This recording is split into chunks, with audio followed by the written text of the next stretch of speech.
yoo nama dhuunfatu nama dhuunfaa beektaa. Nama magaru caalistee seeraan kee gaariin ture. Indii caalistee seeraan kee gaariin ture. Ilaaluun akkamii qo'een akkamittiin dubartii ta'e isa gaafachuu danda'aare tarii inni namni tokko hin jira. Gaafachuu osoo hin taane. Kabajamtoota jaalatamtoota maatii waaqayyoo maqaa gaheetuun nagaan sin gaafadha.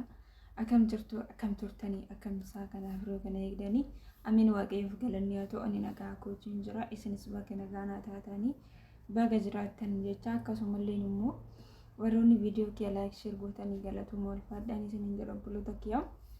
Egaa kun beekamu ada viidiyoo haaraadhaan hin dhufe taree viidiyoon keeshuu kun maalidha jettanii ariifachuu dandeessanii. Egaa dhugaa dubbachuuf jennaani viidiyoon kun barumsa hedduu qaba. Nama dhaggeeffatee hubateef jechuudha barnoota guddaa kan namaa ta'u jechuudha. Egaa gamanumaanii dhugaa dubbachuuf jennaan obboleessa keenya galatoomii ulfaadhuu barumsa baay'ee kan qabu waan naaf qooddee fi anis immoo ati nama barumsa guddaa sirraa argadhu waan hin jedheefin piraankii irratti hojjedhee innillee haala inni ittiin na jajjabeesse yookiin immoo haala abdii namatti horuuni kan naaf himedha. Egaa kallattumaan gara viidiyootti isin dabarsaa wal wajjin turaa viidiyoo kiyya garumaatti daawwadhaan isiniin jedha. Innaa waljumaan gara viidiyochaatti isin dabarsa. Keenan ture ma miti kana jedhu namni si bira jira.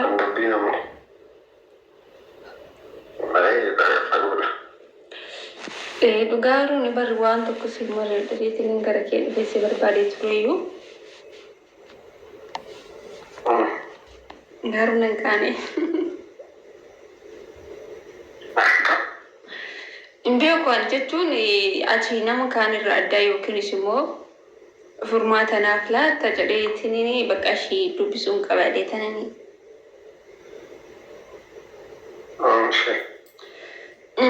Akkam jedha kan jalqabu garuu natti ulfaate.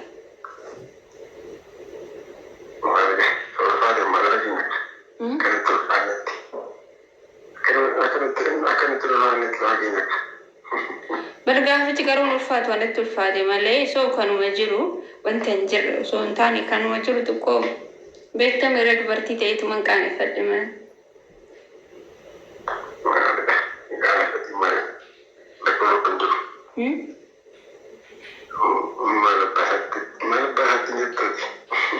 Dhugaa yommuu erga haasaanii yookiin immoo himatanii furmaatan argamne bar caalatti na miidha waan jedheefini bakka isatti furmaata naaf laatu sarraan eeggadha jedhee bakka si dubbisee ture.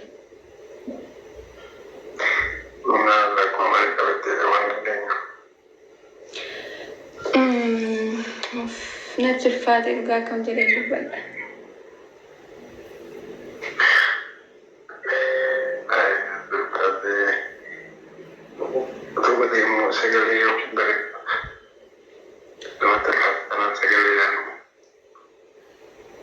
Sagalee barreeffama irraa bari yaaduma kimaa akkanaan jettu of jajjabina keetiin barbaada jedhee malee hin danda'ama jechuun barreeffaman sitti mee garuu jabina keetii fi deebii kee maal akkanaan jettu dhaggeeffachumaaf inni tarii immoo baqash jedheetu mana si bilbila.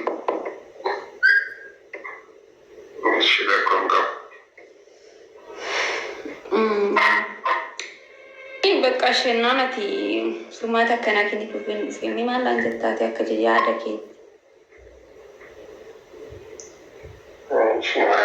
Sababa maaliif waldaan irratti jiru? Sababa maaliif waldaan isoo barbaadatti? No, wallahi isoo sun barbaanne waldaa keessa ba'uun barbaadeen walda baqanan dhiisaa jaalladha.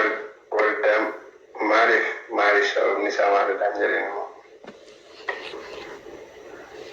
Bakka. Ya. Apa fakinya nama saya kuka cura. Kalau tidak gahan nama saya kuka itu, nama saya yang bisa kerja di mana agak rasa dia. Begitu.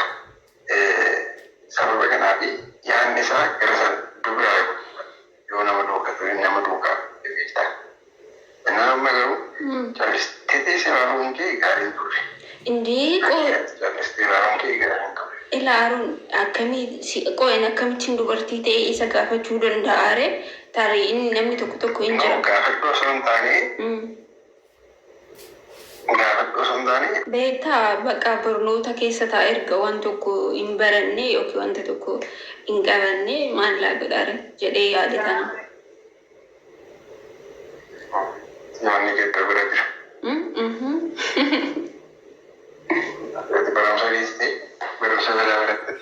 Baarri maal godhu kanaatu beektaa miti ulfaataadha kun gisee tokko dhugaa dubbachuuf jennaan kadhannaallee baay'een godha garuu mani miiruma san keessa hin jiraachaa jira.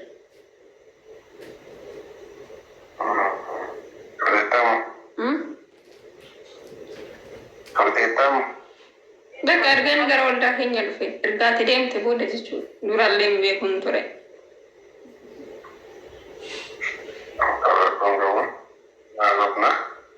Inaati maal jettare gaafachamu ni akka bilummaati maalaan jettaati anamma yaada kee hin barbaachisa tarii nama qaanisaati dubartii taati gaafachuun akkasumas immoo ani gaafachuun hin ulfaata yoo naan jettu. Yaanni maal sirrii garuu amma danda'ametti fallisaman namni kun akkas jedhee jechuudha. Akkadii siin tuffachiisneetti wanti kun jechuudha akkasiin tuffachiisneetti akkasiin danaasi gadi hin buusneetti gadi gabaan tumuudha. Maal akkasii jedhamudha. Bakka jedhamtii re'ee akka yaada namaatti akkamitti akkas ta'a jedhama. Asii ol akkamitti akkas ta'uu danda'ee jallitu namni yaada namaaf kenna namni tokko jechuudha. Garuu akkasa osoo hin taane karaa bifa biraadhaan isa gadhanii nama kana akkasiitu kaayoo akkas goote jechuudha. Jedhamti naasuuf taa'amnaan waan baay'ee nama kaasuuf ta'etu kallattiidhaanii. Miira namicha sadii hubatte jechuudha. Kamaan taa'aasuuf ta'e. Haasa'ee jechuudha miira namicha sadii hubachuu hin danda'a jechuudha. No, ani amma nama sana duukaa haasa'e. Nama kana duukaa kallattiidhaan yookiin haasa'e duubii baaseenini nama kana duukaa natti qabdaaminaan jechuu nan danda'a jechuudha. Nama kana gaafachuu nan danda'a jechuudha. Isa booda erganne nama kana gaafa deemaa jedhee wadanii namni kun yaadni isaa yookiin dhaquu danda'a. Dhaquu yoo dhaqee kallattii ittiin dhufuu danda'u qofa jechuudha. Yoo namni deemu akkamittiin dhufuu danda'a jedhu lamaasaa keessa tokkodha jechuudha. Nama garuu yaada namaa sanaa dursa hubachuun barbaachisaadha. Maalirraa akka inni jiru maal bitee jechuudha. Dubbistee yeroo laata yoo hin jiraate dubbistee laata yoo hin jiraate immoo dubbistee mata yoo inni si deebiste yoo inni si deebisteetu dubbistee kaate isa booda kee inni si deebisee jechuudha. Isa booda itti uffata gaafa deemu yeroo wanti qabachuu danda'ama jechuudha. Isa booda kanaaf amma dandeetti haala isaa gochuu yaaluu laata. Namni kun maal irratti ni jiru. Mee anaafuu jajjabinni ati naaf kennitu mee anaafuu maaltu mee ati maal jettaan? Ati immoo jechuun deemti namni wanta galiisa hin qalle hundumtuun seenu. Garuu immoo diipirii wanta kana keessa seenu miidhama galeera wanta ta'eedha jechuudha. Maaliif boosammuun kee waan biraatti si geessuu danda'a. Yookiin namni kun yaadni isaa waan biraa ta'uu danda'a. Yookiin namni kun jireenya biraa keessa jiraachuu danda'a. Kanaafuu nama kana tokko wanta si gosa keessaa akka bu'uura waan biraa keessa hin galchinitti tokko yookiin viidiyoo sitti dhufuu danda'a. Suuraa sitti dhufuu danda'a. Seerraa tokko anaan si gosa gaafa. Amma waan kun bakka gara maddii wanta isaa argamutti furmaata isaa argamutti jechuudha. Kana lamaarra viidiyoo footoo of eeggachuudha.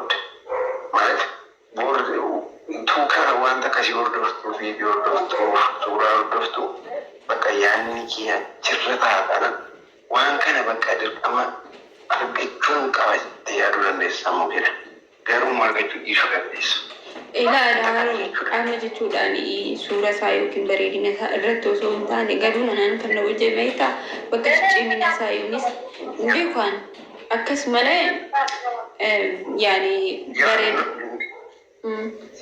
Anis gosa siin jedhee meelaala. Ani koo kanan siin jedhee fi gaati suuraa viidiyoo ilaalaa deemtu. Maal ta'e yaadni kee waan biraatti deemnaa. Gaafa si jedhu masitti caalaa deemta malee dhiisaan deemtu jechuudha. Garuu akka ta'e biyaas xiqqooma ishee parsantii muraasatti ishee gaafa caalaa deemtu booda yoo wanti kuni naaf hin ta'u namni kun yoo akkas ta'e waan akkasii barbaadu yoo jechuudha. Caalatti akka muraasatti gadi buusee tuteef mormaa jedhame yoo namni kuni waan biraasee miidhamtu jechuudha. Miidhamtu. Kanaaf kana gochuu sirriidha tokko. Amma danda'ametti sakan sirriitti gochuu. Amma danda'ametti immoo yaada. Yaada baay'ee jechuun yaada nama kana duukaa akkas jedhu ituun baay'isuu ta'e qabuudha. Amma wanti kuni yoo milkaa'u akkamittiin kallattii biraa deemuu danda'a kan jedhu yaaduu akkas gargaara. Maaliif kallattii biraa irra akkamittiin deemuu yaada koo galmaan gaariidha kan jedhu yaadus gargaara. Kanaaf kan milkeessu immoo nama miti. Kanaafuu sammuu kee dhiibbistuun sirra jira. Miidhama guddaadha namoonni. Dhugaadha. Nama miidha baay'ee nama miidha bareeda.